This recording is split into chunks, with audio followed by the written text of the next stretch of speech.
Ram Vishnupad Paramahansa Paravajakacharya Shishimada's Divine Grace A.C. Bhaktivedanta Swami Srila Prabhupada Ki Jai. ISKCON BBT Founder Acharya Srila Prabhupada Ki Jai. Grantaraj Srimad Bhagavad Gita Ki Jai. Gaur Premanandi Hari Hari Bol. Okay. So we'd like to thank everybody for sticking around for the lecture. Appreciate that. I'm going to speak this evening on from the Bhagavad Gita, starting with chapter 10, text 11. Om Namo Bhagavate Vasudevaya. Om Namo Bhagavate Vasudevaya. Om Namo Bhagavate Vasudevaya.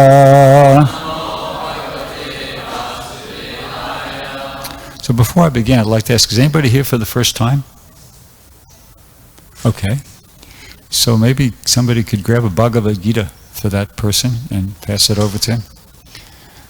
So I'm reading from the chapter 10, text 11.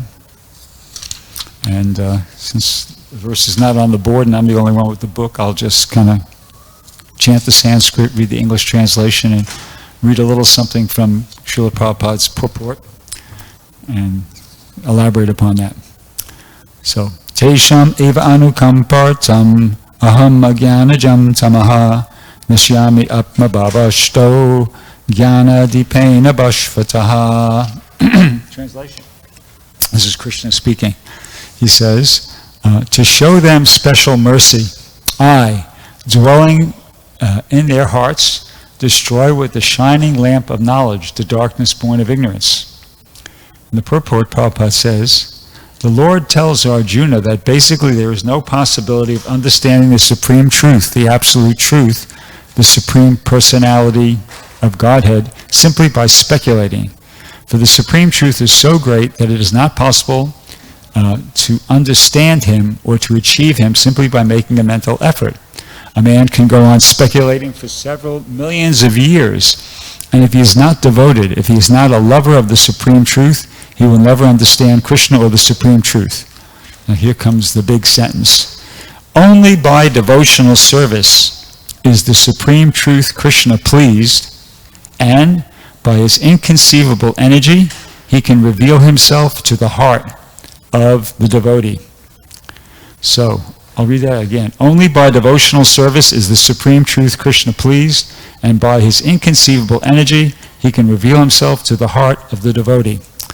Okay, so how do we learn how to perform devotional service?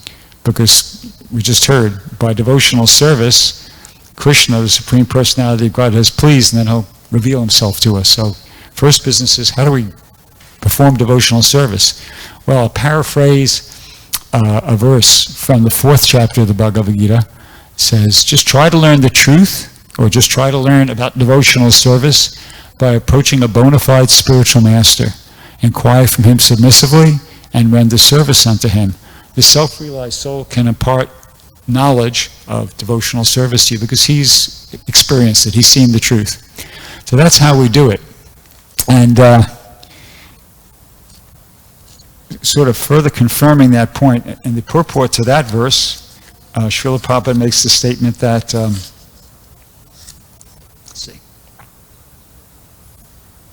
one must be able to pass the test of the spiritual master. When he, the spiritual master, sees the genuine desire of the disciple, he automatically blesses the disciple with genuine spiritual understanding. So it seems like there's another concept being introduced here. First is that if you perform devotional service, Krishna is pleased, and by his inconceivable energy, he reveals himself to you. But here it's being stated that if we pass the test of the spiritual master, he automatically blesses the disciple with genuine spiritual understanding. So which is it? Is it that Krishna, by his inconceivable energy, reveals himself, or is it that it's both? It's both. And the relationship is something like this. This morning, every Sunday morning here at the temple, we play a lecture of Srila Prabhupada. And in this morning's lecture, Prabhupada said this about the relationship between the spiritual master, and the Supreme Personality of Godhead. Prabhupada said, by satisfying the spiritual master, you satisfy the Supreme Personality of Godhead. That is very natural. Just like when you go to your work, the immediate person who is in charge of your work, he must be satisfied. You don't jump up to the proprietor. The proprietor will be automatically satisfied. If something is done and the proprietor sees that the immediate office superintendent is satisfied, then he accepts. Yes, that is all right. He hasn't got to inspect personally. If the superintendent of the office says that, yes, this clerk or this man works nice, then the proprietor accepts. So the spiritual master is the representative. He's the representative of the Supreme Personality of Godhead. He's got the power of attorney. So if the spiritual master is pleased, Krishna's pleased automatically. So then we're reading that, so when Krishna's pleased, then he reveals himself. Let me just find the exact words. By his internal potency.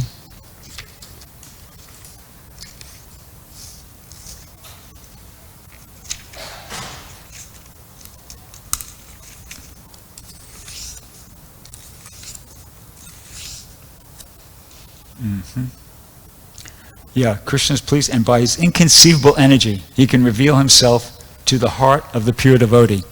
So what form does that revelation take? And you might ask, well, what do you mean by that? I mean, Krishna reveals himself means you see Krishna, right? Like Lord Brahma, Narada Muni, Kardama Muni, Dhruva Maharaj, to mention a few, Krishna revealed himself to them, and they saw him. So, if somebody's very, very fortunate, they might experience that. But more likely, it's going to come not quite like that, at least initially. There is a very nice verse that Prabhupada quotes in his purport to an earlier verse in the 4th chapter by Rupa Goswami, and this verse kind of explains how that revelation will take place. It's a process. Revelation can be an event, in the case of those great devotees I just mentioned, Lord Brahma, Narada Muni, Kardama Muni, Dhruva Maharaj, just to mention a few, there's others. It was an event, but generally it's a process, and this is a description of the process of how Krishna reveals himself to the heart of the devotee. So Rupa Goswami says, in the beginning one must have preliminary desire for self-realization. This will bring one to the stage of trying to associate with persons who are spiritually elevated. In the next stage, one becomes initiated by an elevated spiritual master, and under the instruction of the neophyte devotee begins the process of devotional service. By execution of devotional service under the guidance of the spiritual master, and here comes the revelation, one becomes free from all material attachment. That's the first stage of revelation. The first stage of revelation is that as a result of practicing devotional service, according to the instruction of the bona fide spiritual master, you experience yourself becoming free from material attachment. Then the next stage is attain steadiness and self-realization. So, in other words, these material attachments which were causing you to kind of like fall down in the sense of interrupt your devotional service, when you kind of get beyond that, then you're able to be steady in your devotional service. The next stage is acquires a taste for hearing about the absolute personality of Godhead Sri Krishna. This taste leads one further forward to attachment for Krishna consciousness, which is matured in bhava, or the preliminary stage of transcendental love of God.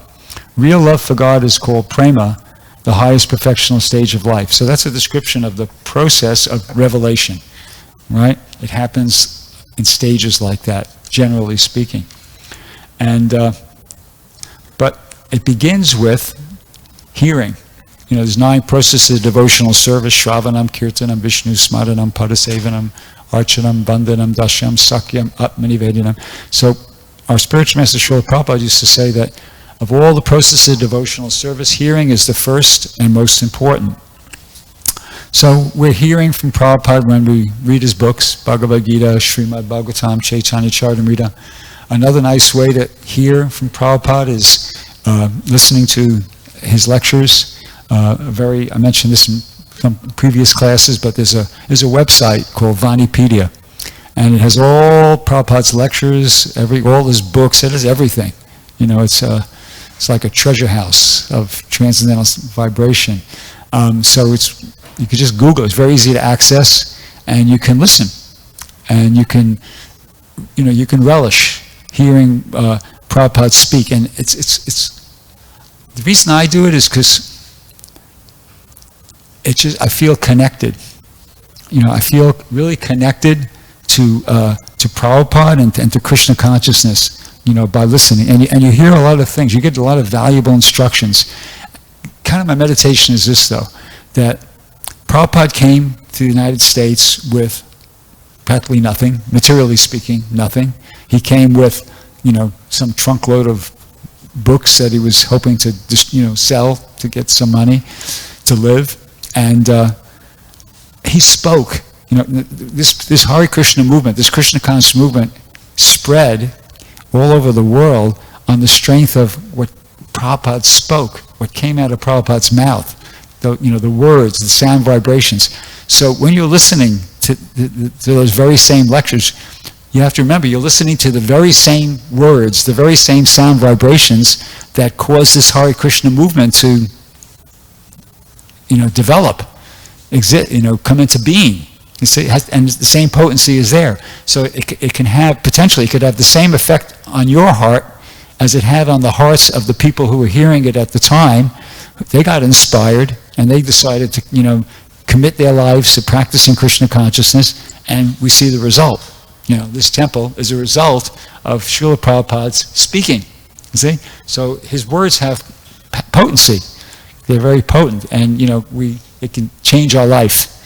And it's not a difficult thing to do. It's free, it's easy, it's beneficial, and it's actually enjoyable too. I'll give you an example of what I do. When I listen, if I hear something that particularly strikes me, I make a point of, because all the lectures are transcribed, so you can hear, and if you want, you can follow at the same time, reading the transcription. I don't generally do that because I'm driving or something, but if I hear something that really kind of like strikes me as, wow, this is important, or this is something that I can really resonate with, first chance I get, I'll look at the transcription, and then I copy and paste it and send it as an email to myself. And that way I can, refer to it at my convenience or leisure and use it when I give classes. So I'll give you an example of something I just heard the other day, which was, struck me as being a very important instruction. So this is Prabhupada he was giving a lecture on the Bhagavad Gita, chapter 10, text 4. And he was talking about this quality. It's called Shama, tolerance. He says, so Shama means tolerance. I'm reading verbatim, okay? Tolerance. You should not be disturbed. Suppose you are in this Krishna conscious society. You cannot expect that all the members of the society will be first-class men. How can we expect? We are collecting members of the society from all classes of men. So there may be a man in goodness, a man in passion, a man in ignorance. But if you think, oh, this man is not good, that man is not good, Papa goes, no, you should be tolerant. You haven't got any connection with this man or that. He goes, you are connected with the philosophy, with the process of life. He says, and he gives an example. He says, suppose you are on a ship. You do not find all men to your choice. There may be different kinds of men. But what is that to you? You have to cross the Atlantic Ocean patiently. So just sit down tightly on the ship and take advantage of the opportunity. That is your business. That is called Shama. Shama means excuse and tolerate. Suppose somebody has offended you, excuse him. Prabhupada says this is also another kind of penance. So I thought, that struck me as a valuable instruction. Very valuable, practical, and very valuable because, we run into this. I mean, we're not as Prabhupada says here, it's not necessarily a society of people all in the mode of goodness, and we might not be in the mode of goodness either. It's not like everybody else is a problem, and we're, just like people rub us the wrong way, we're also rubbing some other people the wrong way. So this is a very practical instruction. And I'll read you one more. Was that interesting? Is that a good instruction? Okay. So here's another really good, very basic one. I don't know if I could find it here. Oh, here, I got it. Okay, this is a little longer, but it's worth hearing. Prabhupada says, this transcendental nature of God, all potential nature of God, to a devotee it will give pleasure, and to a non-devotee it will be seeming like a bluff is being spoken by Krishna. Prabhupada goes on, he says, as soon as I become a non-devotee, I'll think all these statements as bluff given by Krishna. And as soon as I am a devotee, I'll think, oh, my Lord is so powerful. The devotee becomes full with love and adoration. That is the difference. One who believes, he becomes puffed up with pleasure. Oh, my Lord is so powerful. And those who do not believe will say, oh, it is simply bluffing. Krishna is a person driving the chariot of Arjuna, and he says, and digresses, says, sometimes, Prabhupada goes, there's a very instructive story in this regard. Narada Muni, he used to visit Narayan every day. So when he was passing on the road, one very learned Brahmin, who's bathing 3 times daily and everything, nicely, he asked Narada Muni, oh, you are going to the Lord? Will you inquire when I shall get my salvation? All right, I shall ask. And another man, a cobbler, he was under the trees sewing the shoes, old shoes. He saw Narada Muni. He also inquired, will you kindly inquire from God when my salvation will be? Then he inquired from Krishna. Narada Muni goes generally to Narayan in another planet. He says, yes, these two, one Brahmin and one cobbler, they inquired like this. So may I know what is their destination?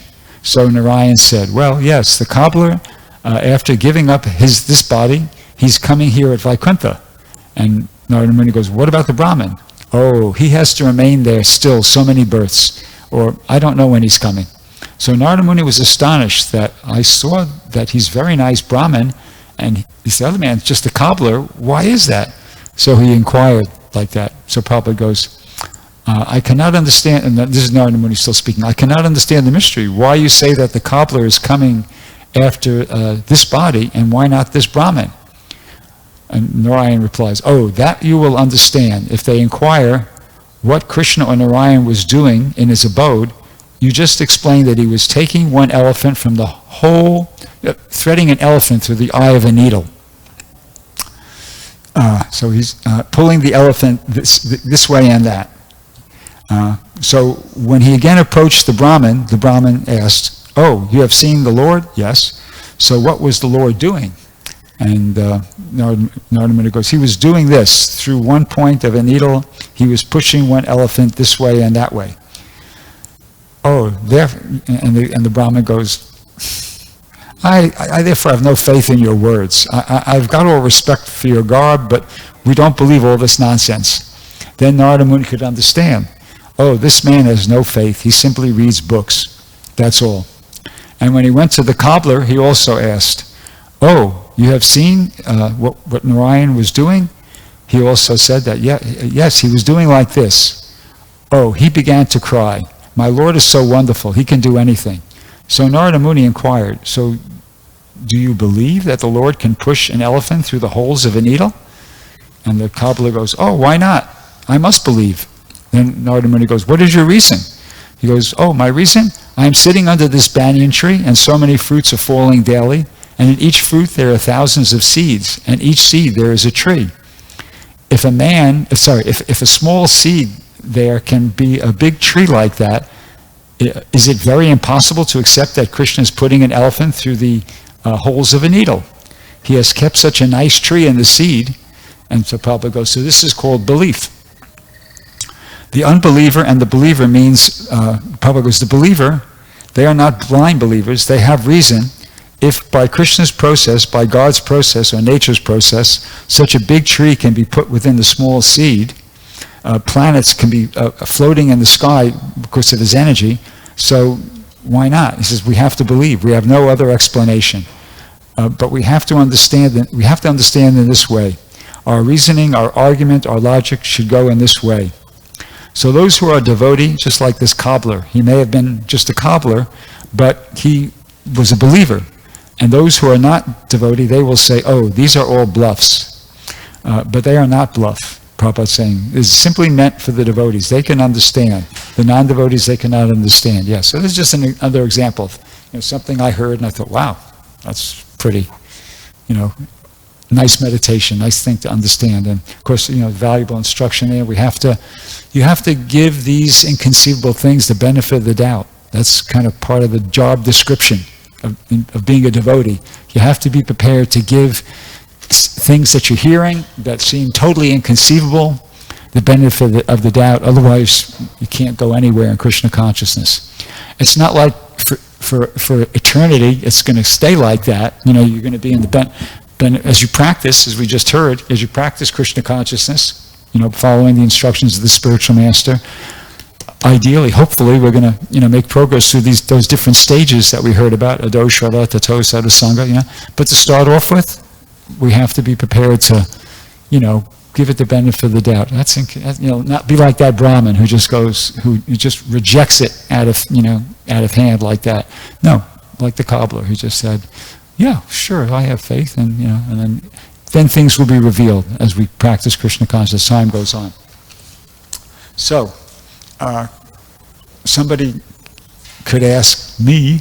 I've been practicing Krishna consciousness for a little over 50 years, and so somebody could be well within their rights to say, well, what about you, sir? Have you had any experience? Have you, feel like Krishna, by his inconceivable energy, has revealed himself to you? And I can honestly say yes. I'll just, with your permission, I'll just share a couple of, experiences with you. The first one I can remember that, vividly, it stands out in my mind, is I was a brand new devotee, and they asked me to clean a drainage ditch. I joined in New York City. You might hear the accent. But, so the temple was, it was like a 3-story building, but it had 1 story underground, and there was like a drainage ditch. The window opened. Even though the basement was underground, there was a window that opened into a drainage ditch, which means that it was a grating, an iron grating, and all the mud and the dirty leaves, and people would throw garbage down there. It was just like 1 notch up from a sewer, basically, So they said, well, could you, I was a brand new devotee, and they said, could you go out there and clean that drainage ditch? And I went, you got to be kidding. No, we're not. Okay, well, no, we'll give you boots. They gave me these big rubber boots, and these big black plastic garbage bags that they got one of those, and they cut 3 holes in it. They cut a hole up at the top and 2 holes on the side. And they said, okay, just slip this over your... So I had my head sticking out of the top, my arm sticking out of the side, and gloves. They gave me Playtex, the gloves that you use for washing dishes, and I had the rubber boots on, and they sent me out into this drainage ditch, and I was thinking, oh my God, this is going to be hellish, But I thought, okay, no, I just got to surrender and do this, and I got out there, and I started chanting. I was chanting, and just prior to that, I can't remember, maybe a few days before, another devotee told me that if you chant the Panchatattva mantra, the names of Lord Chaitanya and his associates, that there's no offense, and it's even more powerful than the Hare Krishna mantra. So I decided, okay, here's a good time to try that, practice, try that out. So I got out there and I started, they gave me another bag without holes in it to put all the garbage in. That was the idea. So I started, putting the garbage in the bag and chanting Shri Krishna Chaitanya. I was singing it, Shri Krishna Chaitanya, and I experienced the taste. It's just like, by Krishna's mercy, by Prabhupada's mercy, I experienced the transcendental nature. I was able to relish the transcendental sound vibration. And as I could understand, it wasn't like, I like music. I've listened to a lot of songs. Dionne Warwick is my favorite, But it wasn't like I was enjoying music. I was experiencing a pleasure just as a result of producing those sound vibrations. And it was like, whoa. It was a very powerful experience. And I just kept doing that, and the whole time I was in bliss. There I was doing a really dirty job. Something, I didn't, at first, when they first asked me to do it, I was kind of, come on, you got to be kidding. But, I was experiencing as much happiness and pleasure, spiritual, as, it was one of the happiest moments of my life, cleaning the drainage ditch. And so that was one good experience. Another was some years later, I was, the temple had moved to Midtown Manhattan, and I was a book distributor. I was on a party with a group of other devotees. We used to go out after we had the morning program. We'd go out in this van to different places in the suburbs of New York and try to distribute books. So on that particular morning, I slept in. I kind of overslept, and I missed. But my party left without me. I was part of a four-man party, but the van left, and I was there in the temple. And okay, I guess I'll have to go out by myself. So I went down to the prasadam room. I was late right across the board, and there was no prasadam left. So okay, I guess I have to go out without any prasadam. So there, and then it was New York City. New York City, the reason why we went in the vans and we got out of New York City, because New York City was tough. It was a hard place to do Sankirtan. People are in a rush. Generally speaking, they just blow right by you. They wouldn't even stop to talk to you. We used to go out to parking lots in some suburb and, do all the housewives. At least they talk to you, So anyway, I had to go out downtown someplace, New York. This is December. It was cold. This particular day, it was, it was overcast. It was cold, and the forecast was for rain. Anyway, I went out. They just gave me a spot. Go to 8th Avenue and whatever it was, 52nd Street, or and I was standing there, and I was trying to. It says, okay, I got to try to do some Sankirtan here. Distribute some books. So I was trying to approach people, but it was, as I said, it was cold. I was hungry because I missed breakfast. I was also still tired. I hadn't, even though I slept in, I didn't sleep. So I was cold. I was hungry. I was tired. And I was, downtown New York. It was like, nobody goes downtown New York to distribute books, but I had to. And the people weren't stopping. And I was just, and it was the marathon. It was the Prabhupada marathon, which, for those of you who have been around for a while, that's like a serious thing. You're supposed to try to really perform for the marathon and do big and, get some great result. So there I was, it was the pressure, the Prabhupada marathon. I'm supposed to have a big day, and but here I am, in Midtown Manhattan. It's cold, it's rainy, I'm tired, I'm hungry. These people, are just they're just blowing right. They're not even recognizing me. They're not even saying no, thank you. They're just ignoring me basically. And I was going, oh my God, Hare Krishna. It was like, in my mind. But by Krishna's mercy, I just started chanting. I had memorized all the Sanskrit and English to some chapters of the Bhagavad Gita, 2, 3, 7, and 9. So I just decided, I'll just take shelter. So I just started chanting the Bhagavad Gita shlokas that I knew, starting with the second chapter. And I just, Tam stita kripaya bishtam ashu pulakanekshadam visitam tamidam vacham. Just, started rattling them off. And maybe I was doing it for like a minute or so, and I started feeling some relief. I started feeling kind of, okay, I guess, it's okay. I'm remembering Krishna. And then I kept going. I just kept chanting him, and, just the Sanskrit. And I was going one after the other. And, after about 2, 3, 4 minutes, I just started once again experiencing like a taste. I was really enjoying the chanting. I was experiencing, once again, there's that same transcendental sound vibration. This time, while chanting these mantras, the verses of the Bhagavad Gita, as opposed to just chanting the Panchatattva mantra.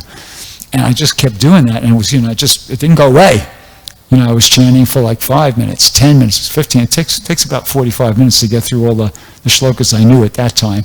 And, I can't remember how long I was chanting for before I started thinking to myself, whoa, this Krishna consciousness is really, this process is transcendental. This is for real. And this process is transcendental. Because otherwise, how can I explain that here I am, I'm out here, it's cold, I'm getting wet. It was raining. I don't know if I mentioned that. It started to rain. Not heavy, but it was drizzling, which is even worse, because if it was raining heavy, I'd feel like I had an excuse to just get out of there, But it was just drizzling, so it's kind of like should I keep going? Should I stop? Should I keep, because it wasn't bad enough to just run out and get under shelter, and at the same time, it was not comfortable. So it was cold, I was getting wet, I was hungry, I was tired, people were ignoring me, but I was in bliss. It was ecstasy because I was just chanting those Bhagavad Gita shlokas one after the other and experiencing that, taste like that. So that was another good experience. And, along the lines of, he's pleased by the devotional service, and by his inconceivable energy, he reveals himself to the devotee. And that revelation comes, as we heard, in the form of becoming free from your material attachments and becoming steady, and then getting a taste for the chanting. So how am I doing for time here? 1:12. You know what? I got a couple more stories, but I'll just stop and ask if anybody has any question, anything they'd like to say, or anything they'd like to ask. Yeah. Say it again. Did you sell any books that day? I can't remember. I must have sold one or two, but I felt like it was a success. I felt like it was a success, despite the fact that if I did get a result, it wouldn't have been much, But yeah. Anybody else? Yeah. The taste that you were getting, you think it also had something to do with, you woke up, you missed a thing, we thought, all right, I still feel obliged to go out. And, all right, let's stop, and also, so you were obviously undergoing some austerity to commit to doing the service. Do you think that contributed? Yeah. Thank you for helping me out. I should probably elaborate upon that point. See, so, okay, here we are. We think this is us, but actually us is inside. Us is the soul, okay? Inside the body there's the soul. And along with the soul, there's the super soul. That's Krishna, okay? So when you engage in devotional service, you're entering into a relationship with Krishna. A relationship means reciprocation. Relationship, it's not mechanical. Like this is mechanical. If I throw that up, it comes down like that. But relationship means you don't control it. So when you're trying to be a devotee, you're entering into a relationship with Krishna, and Krishna reciprocates. That's was being referred to in that verse when he's pleased by devotional service. So when Krishna is pleased, when he could see that, okay, this devotee is trying to surrender. Krishna can understand that. He can understand everything. And he particularly can understand that. And he reciprocates.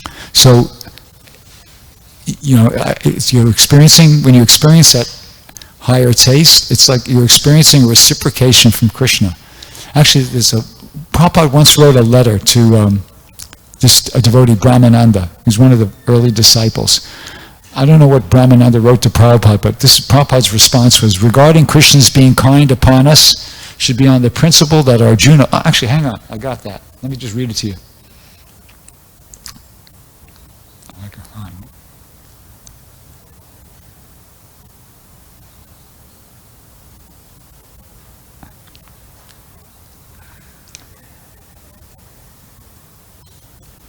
I got it. Okay. Here we go.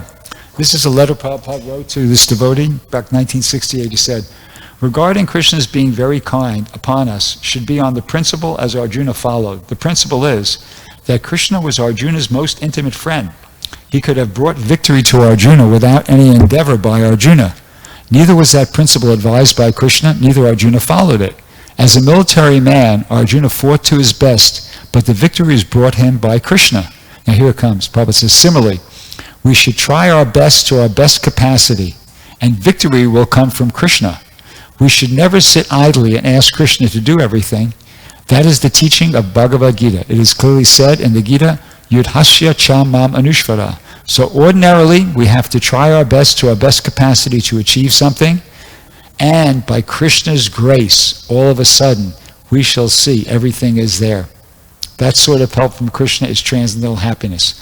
So I've been meditating on those sentences for like 30 years, like now. I can't actually, this was first brought to I can't remember how I first came in contact with it, but just those two sentences.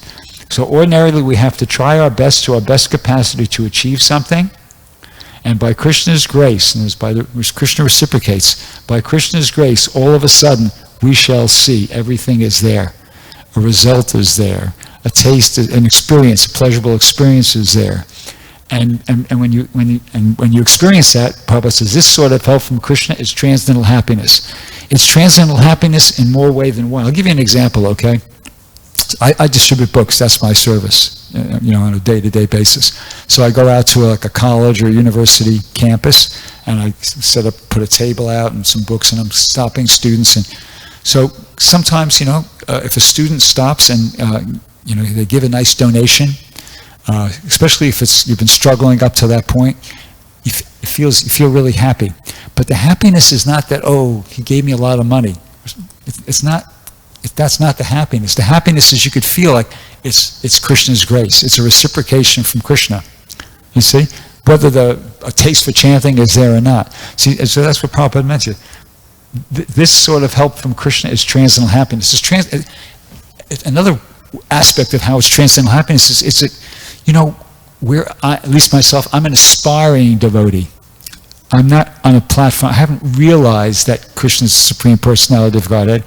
I'm aspiring. I'm trying. See, but when you have an experience like that, when you're trying and Krishna reciprocates like that, it makes you feel like, yeah, this is for real. This is the truth. Krishna really is for real. He is the proof. This experience is proving to me that Krishna is for real. There's no other way that this could happen other than that this is, Krishna's grace. This is a transcendental reciprocation from Krishna. See, so it's transcendental happiness in that way as well. Sometimes you actually experience a pleasure from the chanting.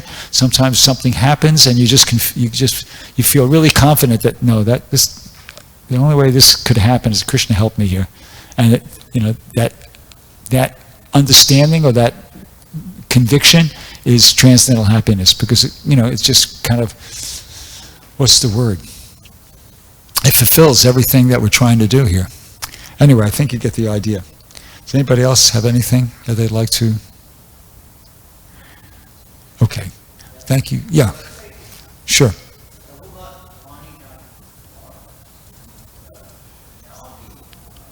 Could you speak? Let's give this man the microphone. The name of the website. The name of the website. Oh, Vanipedia. VANIPEDIA. That's it. .com. Vanipedia. Really, just Google it, and you'll have a good time just kind of going through it and familiarizing yourself with it. But there's just a wealth of transcendental knowledge on that website. Okay, well, thank you very much. I hope everybody enjoys their prasadam. Thank you for sticking around. Hare Krishna. All glories to Srila Prabhupada.